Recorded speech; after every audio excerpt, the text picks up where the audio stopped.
memutuskan pertemanan, tapi ibu jaga jarak aja.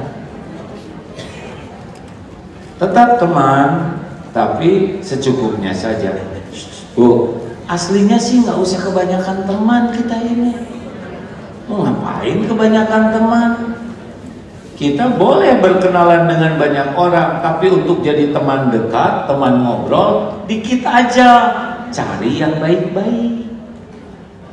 Kalau kita ketemu dengan orang-orang komunitas, segala diomongin, gibah, fitnah, ngarang, kemudian hanya ngobrolin duniawi saja, udah nggak usah di sana, udah.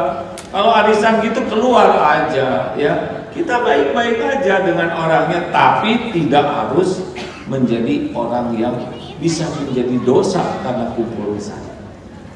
Bu, saya dengar para ulama besar itu teman dekatnya sedikit. Yang biasa ngobrol tuh yang benar-benar bisa nguatin iman. Udah tahu tidak Bu, teman yang baik buat ibu-ibu, bapak-bapak, udah tahu tidak? Satu, kalau ketemu dengan orang ini jadi ingat Allah, itu teman baik. Jadi kalau ketemu tuh bawaannya jadi ingat ke Allah terus. Ini pasti bikin tenang. Dua, kalau ngobrol, bicara, kita nambah ilmu, nambah hikmah.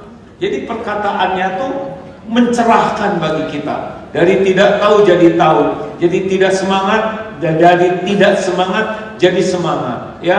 Dari lesu jadi bergairah hidup ini.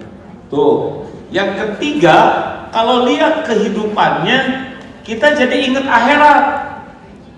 Bukan jadi pengen duniawi aja, kan ada orang kalau ketemu dia tuh jadi banyak keinginan duniawi kita.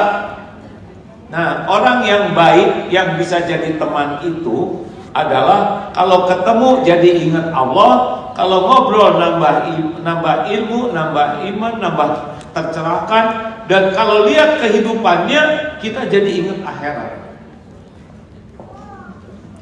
Halo, pilih-pilih aja.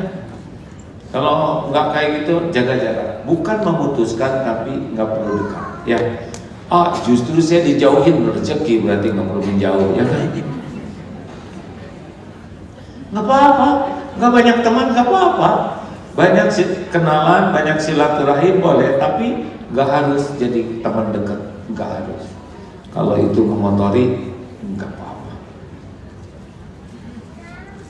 Misalnya ya ada teman kaya sekali, terus ibu teh kalau ketemu tuh jadi suka pengen oleh-oleh terus, pengen ditraktir terus, pengen dikasih kerudung baru, dibeliin ini, pengen, jadi cenderung nggak ikhlas pertemanannya tuh, ya, dan cenderung akan mengotori hati, jadi berharap. Kalau orang-orang yang belajar tauhid biasanya jaga jarak dari yang membuat hati kita berharap ke sana.